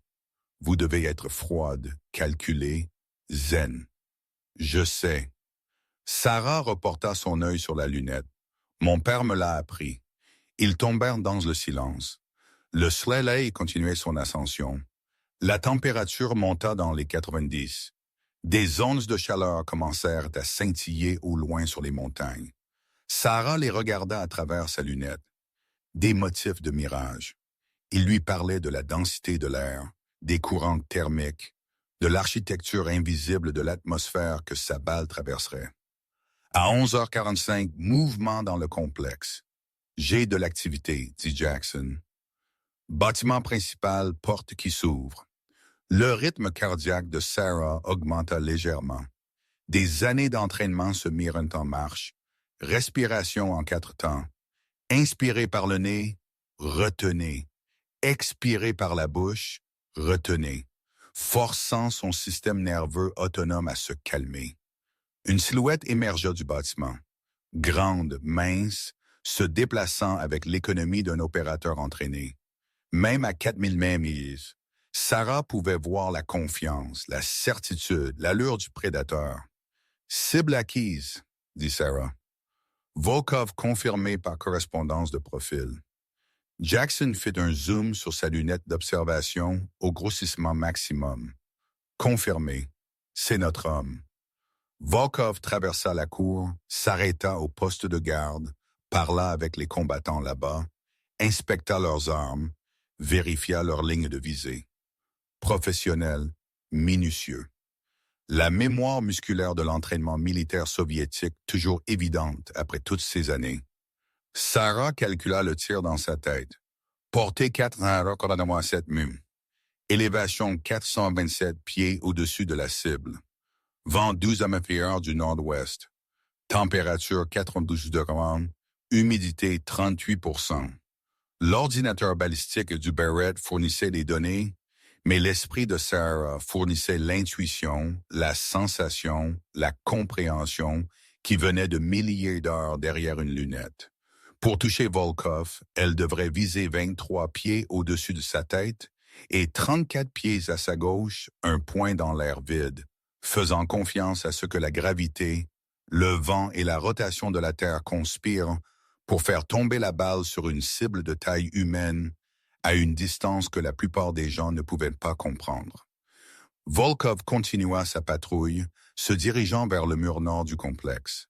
Sarah le suivait à travers la lunette, stable, patiente. On lui avait appris que le tir de précision était à 99% de l'attente et 1% du tir. C'était l'attente. Puis Volkov fit quelque chose d'inattendu. Il s'arrêta, sortit une cigarette, l'alluma, resta là à fumer complètement immobile. Vérification du vent, dit Sarah, se maintenant stable à 12 mètres nord-ouest, constant. C'était ça. Volkov resterait là pendant toute la durée de sa cigarette. Peut-être 90 secondes, peut-être 2 minutes. Une cible stationnaire à portée extrême. La meilleure opportunité que Sarah aurait. Son doigt bougea vers la gâchette. Première phalange de son index. Placement correct. 4 livres et demi de pression briseraient le tir. Puis sa radio crépita. La voix du colonel Hayes. Urgente. Ghost, Atlas, TAUC. Nous avons une situation en développement. Attendez la mise à jour. Le doigt de Sarah se figea, en attente. La voix de Hayes portait du stress. Mauvaise nouvelle en approche. Nous avons intercepté le trafic radio taliban. Ils ont un prisonnier, américain, Surgeon-chef Dylan Brennan, capturé il y a 3 mois lors d'une patrouille dans le district de Kajaki. Sarah sentit de l'eau glacée dans ses veines. Dylan Brennan, le frère aîné de Tyler Brennan, le soldat qui était porté disparu, présumé mort. Les renseignements indiquent que Brennan est détenu au complexe de Volkov. Hayes continua. Les talibans prévoient de l'exécuter aujourd'hui. Diffusez la vidéo pour nuire au moral américain. Ghost, le prisonnier, est à votre emplacement cible. À travers sa lunette, Sarah vit du mouvement.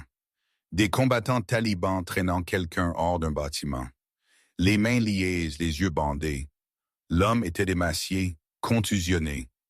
3 mois de captivité inscrits sur son corps, mais il était vivant. Jackson fit pivoter sa lunette d'observation. Trouva le prisonnier. Jésus-Christ, c'est Brennan. Il est à 20 pieds de Volkov. L'esprit de Sarah s'emballa. Les paramètres de la mission venaient de changer complètement. Il ne s'agissait pas seulement d'éliminer une cible de grande valeur. Il s'agissait de sauver un prisonnier de guerre américain. La voix de Hayes revint. « Ghost, comprenez que vous avez un visuel sur le prisonnier. » Évaluation de la situation. Sarah se força à penser tactiquement, professionnellement. Monsieur le prisonnier est dans la cour à 20 pieds, au nord-ouest de la cible principale. Des combattants talibans préparent l'exécution. J'estime que nous avons 86 secondes avant qu'ils ne le tuent. Pouvez-vous prendre les 2 tirs, éliminer Volkov et créer une opportunité de sauver Brennan? Sarah regarda la géométrie. Volkov immobile, fumant. Brennan à genoux, les yeux bandés, à 20 pieds. Des combattants talibans avec des armes entourant les deux. À 4,87 mètres, elle ne pouvait pas prendre 2 tirs séparés assez rapidement. Au moment où le premier tir impacterait, tout le monde se disperserait. Volkov disparaîtrait dans le bâtiment. Brennan serait exécuté immédiatement. Mais il y avait une autre option. Folle, presque impossible, mais possible. Monsieur, j'ai une solution tactique, mais elle est non conventionnelle. Jackson la regarda, les yeux s'écarquillant en réalisant ce qu'elle pensait. Expliquez, dit Hayes. Sarah étudia la scène à travers sa lunette. Brennan était à genoux. Ses mains étaient liées derrière son dos avec une chaîne en acier. La chaîne était attachée à un piquet métallique enfoncé dans ce sol. Industriel lourd, le genre de système de contention utilisé pour les prisonniers à long terme. Volkov se tenait à 20 pieds, fumant, complètement inconscient de l'optique de précision, l'étudiant à une distance impossible. Le prisonnier est retenu par une chaîne en acier. Sarah dit, « Si je peux frapper la chaîne là où elle se connecte au piquet, l'impact devrait la sectionner. » Une balle de calibre 50 frappant de l'acier trempé à cette portée se fragmentera, créera le chaos, donnera à Brennan une chance de s'échapper dans la confusion. « Et Volkov ?» demanda Hayes, un deuxième tir 3 secondes plus tard après que la chaîne se soit brisée. Pendant que tout le monde est concentré sur l'explosion et le prisonnier, Volkov se tournera vers l'agitation. C'est là que je le prends. Silence à la radio. Hayes calculait, pesant la probabilité de succès contre le coup de l'échec. Jackson se pencha près, murmura « Sarah, cette chaîne est une cible de 2 pouces à 4000 mètres, 20 variables. Si vous ratez, Brennan meurt. Si vous frappez mais ne coupez pas la chaîne, Brennan meurt. » Et Volkov s'échappe. Je sais. L'ordinateur balistique dit que ce tir a moins de 5% de probabilité de succès. Je sais que votre père vous dirait que c'est un suicide, que vous ne pouvez pas sauver tout le monde, que vous devriez prendre le tir de mission et vivre avec les conséquences. Sarah regarda Jackson. Mon père m'a aussi appris que la partie la plus difficile d'être un tireur d'élite n'est pas de faire des tirs impossibles, c'est de choisir lesquels prendre. Je choisis celui-ci. La voix de Hayes crépita à la radio. Ghost, vous êtes autorisé. Les 2 tirs. Votre discrétion sur l'exécution, mais comprenez que si cela échoue, Volkov s'échappe et Brennan meurt. Pouvez-vous vivre avec ça? Sarah pensa à Tyler Brennan, le gamin arrogant qui l'avait renvoyé à l'armurerie, qui avait raillé ses capacités, qui s'était depuis excusé, qui était devenu un allié, qui était sur le point de voir son frère mourir sur un écran vidéo à moins qu'elle ne fasse l'impossible. « Oui, monsieur, dit Sarah. Je peux vivre avec ça parce que j'ai essayé. Exécutez quand vous êtes prête. Que Dieu guide votre visée. » La radio se tut. Sarah s'enfonça plus profondément dans sa position de tir. Chaque muscle de son corps se détendit. Sa respiration ralentit au rythme que son père lui avait enseigné. 4 temps en inspiration, 4 temps en expiration. Son rythme cardiaque descendit en dessous de 50 battements par minute. Jackson annonça le vent. Toujours 12 miles/heure nord-ouest, stable. À travers la lunette, Sarah observa des combattants talibans positionner une caméra vidéo, se préparant à diffuser l'exécution de Dylan Brennan au monde. Une victoire de propagande, la preuve que l'Amérique ne pouvait pas protéger ses soldats. Volkov prit une autre bouffée de sa cigarette, détendu, en contrôle. Un prédateur dans son domaine. Sarah calcula le premier tir. La chaîne de 2 pouces de large, 34 pieds de dérive due au vent, 3 pieds de chute de balle. Elle devrait toucher une cible de la taille d'une tasse de café à 2,5 miles, tout en tenant compte des variables qui pouvaient changer dans les 6 secondes qu'il faudrait à sa balle pour arriver. Ses réticules se fixèrent sur l'air vide, 23 pieds au-dessus de la chaîne, 34 pieds à gauche. Un point dans le néant, pure foi en la physique. Portée confirmée. 4,7 mètres, dit Jackson. 20 stable, température 93 degrés, pression stable. Le doigt de Sarah toucha la gâchette. Premier tir dans 10 secondes. Elle inspira, expira, inspira, expira. Son corps devint immobile comme une pierre. Son esprit devint clair comme du verre. C'était l'endroit que son père lui avait appris à trouver. Le centre calme où vivaient les tirs parfaits. 5 secondes, le monde se rétrécit au réticule, à la gâchette, à la respiration. 3 secondes. Dans sa vision périphérique, elle vit un combattant taliban lever une épée au-dessus du cou de Brennan. L'exécution commençait. Tir. Le Barrett rugit. Le recul s'abattit sur l'épaule de Sarah. Le souffle de la bouche souleva de la poussière autour de leur position de dissimulation. Le son résonna à travers les montagnes comme le tonnerre. Sarah resta sur la lunette, observant. La balle volait déjà à 2,800 pieds par seconde, traversant l'air qui poussait et tirait le projectile gainé de cuivre. La gravité le traînant vers le bas selon un arc mathématique précis. 1 seconde, 2 secondes, 3 secondes. Sarah cyclait déjà le verrou, éjectant le laiton usé. Les initiales de son père tombant sous le soleil afghan, chambrant la deuxième balle, la dernière avec ses initiales. 4 secondes, 5 secondes. À travers la lunette, elle vit l'impact. La balle de calibre 50 frappa la chaîne exactement là où elle se connectait au piquet. La chaîne explosa.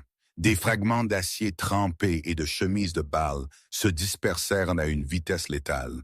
Le piquet se brisa. Brennan se jeta en avant, soudain libre. La cour éclata dans le chaos.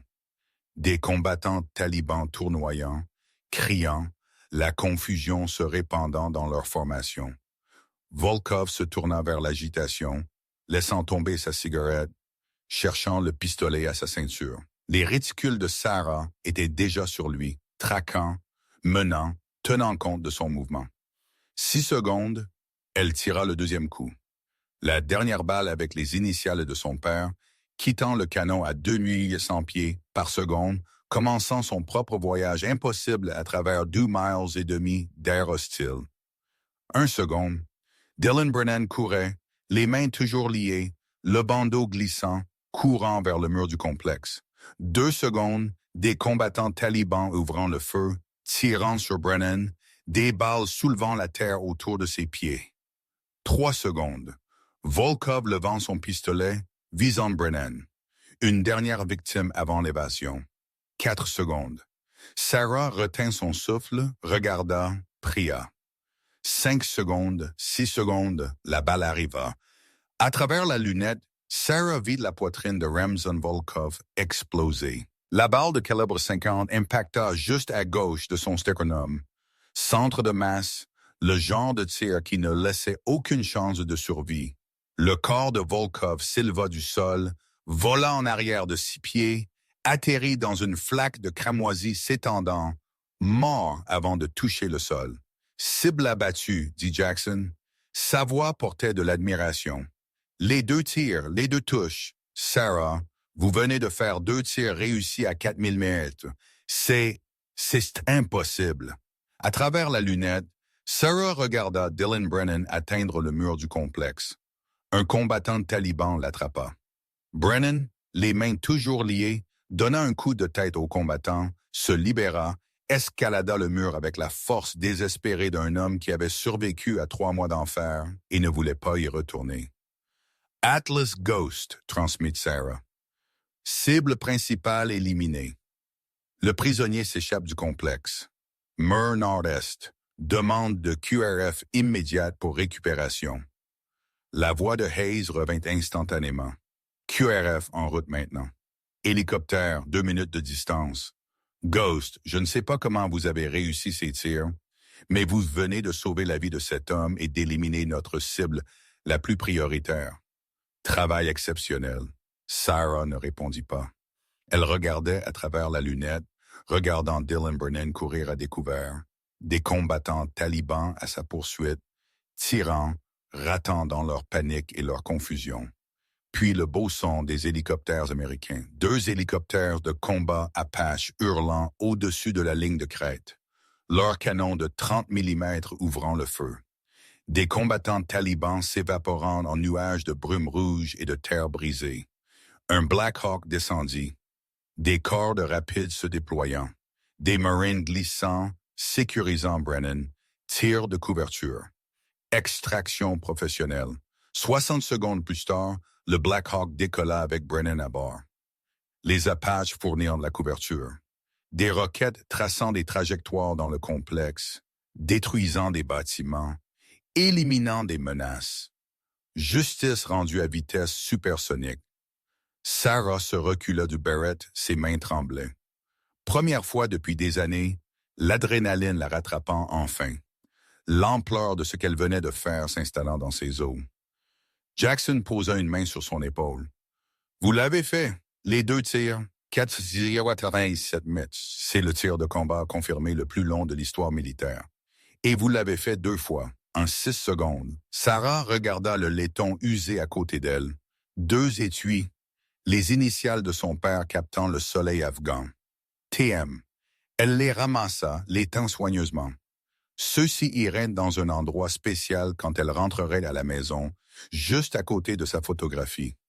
Mon père disait toujours que les meilleurs tirs sont ceux qui sauvent des vies, pas seulement ceux qui les prennent.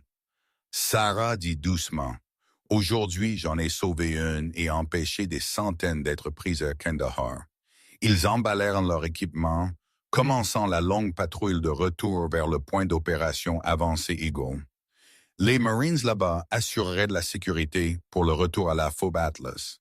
Alors qu'ils descendaient de la crête, Sarah s'accorda un dernier coup d'œil en arrière. Le complexe brûlait maintenant.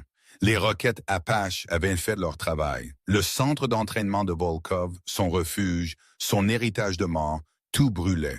Le tueur de son père était mort. L'homme qui l'avait entraîné était mort. Le programme qui avait tué des centaines d'Américains était terminé. Cela aurait dû ressembler à une victoire, à un achèvement.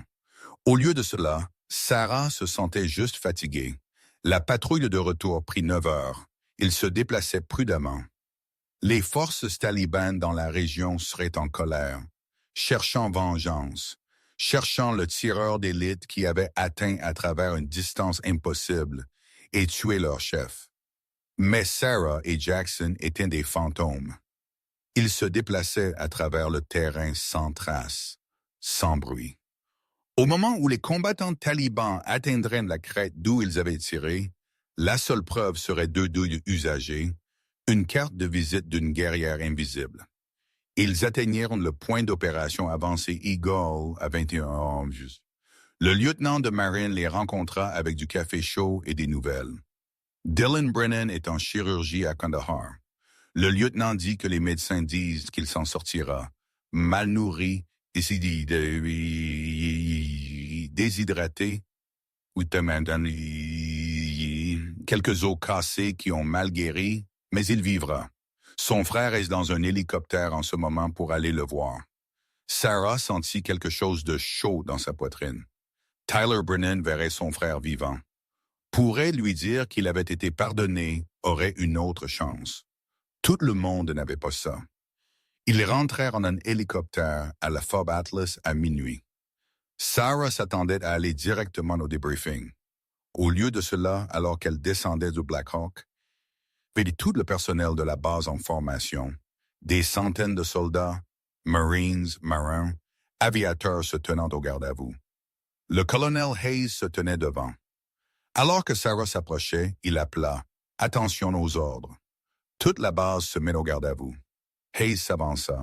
« Sergent-chef Sarah Morrison, aujourd'hui vous avez mené une opération de frappe de précision à une portée de 4,7 mètres. Vous avez engagé et éliminé une cible de grande valeur responsable de 63 morts américaines.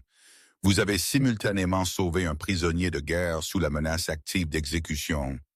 Vous avez empêché une attaque planifiée sur l'aérodrome de Kandahar qui aurait tué environ 200 personnels de la coalition. » Il marqua une pause, laissa le poids de ses mots s'installer. « Vos tirs aujourd'hui représentent des tirs de combat confirmés les plus longs de l'histoire militaire. Vos actions représentent les idéaux les plus élevés du service américain. Vous faites honneur à votre uniforme, à votre branche et à votre nation. » La base éclata en applaudissements, acclamations. Sarah resta là, submergée. Elle s'attendait à la classification, au secret, au même dossier aseptisé qui avait enterré ses précédents exploits. Au lieu de cela, elle recevait de la reconnaissance, une reconnaissance publique. Son père aurait été si fier. Tyler Brennan se fraya un chemin à travers la foule, les larmes coulant sur son visage. « Vous avez sauvé mon frère après tout ce que je vous ai dit. Après que je vous ai douté, vous l'avez quand même sauvé. » Sarah ne sut que dire, alors elle hocha juste la tête. Tyler s'essuya les yeux. « Je demande un transfert dans votre unité. Je veux être votre observateur. Je veux apprendre des meilleurs si vous voulez bien de moi. » Sarah regarda Jackson. Il sourit, hocha la tête, l'approbation sur son visage buriné. « Vous devrez le mériter, » dit Sarah à Tyler. « Être un observateur, ce n'est pas une question d'ego. C'est une question de service, de rendre le tireur meilleur. »« Pouvez-vous faire ça? »« Oui, madame, » dit Tyler. « Je le ferai. » Le débriefing dura 3 heures. Sarah expliqua à Hayes et aux officiers de renseignement chaque détail. Les calculs, les appels au vent, la décision de prendre les 2 tirs, la géométrie impossible qui avait permis de le faire. Une fois cela fait, Hayes l'a pris à part en privé. La CIA est furieuse. Il dit qu'il voulait Volkov vivant. Il se plaigne déjà dans la chaîne de commandement, disant que vous avez désobéi à la préférence de capture. Sarah sentit la vieille peur monter, la même peur que lorsqu'elle avait tué le chirurgien. Serait-elle punie à nouveau? Renvoyée à nouveau? Ses dossiers aseptisés à nouveau? Hayes a dû le voir sur son visage. Il sourit. « Détendez-vous, sergent-chef. Je leur ai dit que les conditions du champ de bataille exigeaient une force létale, que tenter de blesser à 4000 mètres aurait compromis le sauvetage du prisonnier et la mission globale. Ils ne sont pas contents, mais ils ne peuvent pas discuter des résultats. 200 personnes sont en vie à Kandahar grâce à votre décision. Ainsi, votre dossier restera classifié pendant environ 20 ans. Protocole standard pour les opérations sensibles. Après cela, il sera déclassifié. Votre nom entrera dans les livres d'histoire. La femme soldat qui a fait le plus long tir de combat de l'histoire, qui a sauvé des vies américaines grâce à une maîtrise de tir impossible. » Sarah y pensa. 20 ans, elle aurait 47 ans, peut-être à la retraite, peut-être enseignante, peut-être racontant cette histoire à des étudiants qui n'y croiraient pas tout à fait. « Je peux vivre avec ça. » Elle dit, « Il y a encore une chose. » Hayes dit, « J'ai été autorisé à vous offrir un poste, une affectation d'entraînement, école avancée de tireurs d'élite éclaireurs. Vous seriez instructrice, enseignant la prochaine génération de tireurs à longue portée, transmettant l'héritage de votre père. » Intéressé? Sarah y pensa. Plus de déploiement au combat, plus de tirs impossibles, plus de mensonges sur les montagnes en attendant de tuer des gens à des distances qu'ils ne pouvaient imaginer. Au lieu de cela, enseigner, encadrer, créer de nouvelles générations de tireurs de précision qui protégerait les Américains comme elle l'avait fait. Son père avait été instructeur, avait enseigné à des centaines de Marines, avait façonné des carrières et sauvé des vies grâce au savoir qu'il avait partagé. Peut-être était-il temps pour Sarah de faire de même. Oui, monsieur, dit-elle, je suis très intéressé. Le transfert de dossier était arrivé 4 semaines après le sauvetage de Dylan. Tyler Brennan se présenta à l'unité de Sarah sans sa fanfaronnade d'Anton, juste une détermination tranquille. « Je veux apprendre », avait-il dit simplement. « Apprenez-moi à être l'observateur que vous méritez. » Sarah l'avait fait travailler plus dur que n'importe quel étudiant qu'elle ait jamais eu. Des journées de 18 heures à étudier la balistique, des opérations nocturnes sous la pluie glaciale, des tests de stress psychologique qui briseraient la plupart des soldats. Tyler absorba tout, se transforma d'un caporal d'infanterie en un opérateur de précision. Ils se déployèrent ensemble 2 fois de plus avant que Sarah n'accepte le poste d'instructrice. Lors de leur dernière mission, Tyler avait repéré un tir de 2800 mètres qui avait sauvé une équipe de reconnaissance clouée au sol. Lors de l'extraction, il se tourna vers Sarah, les larmes aux yeux. « Dylan se marie le mois prochain. Il m'a demandé d'être son témoin. » La voix de Tyler se brisa. « Je peux être là parce que vous avez fait un choix impossible. Merci ne suffit pas, mais merci. » Sarah avait compris alors. Le tir le plus long n'était pas celui de 4,87 mises. C'était de choisir de sauver Dylan quand la doctrine de mission disait de prioriser Volkov. Ce choix avait eu des répercussions. Sauver un mariage qui n'avait pas encore eu lieu. Des futurs enfants qui grandiraient avec leur père. Une famille rendue entière. C'était le tir le plus important. 6 mois plus tard, le sergent-chef Sarah Morrison se tenait devant sa première classe à l'école avancée de tir de précision. 35 étudiants, dont 9 femmes, tous la regardant avec un mélange de scepticisme et de curiosité.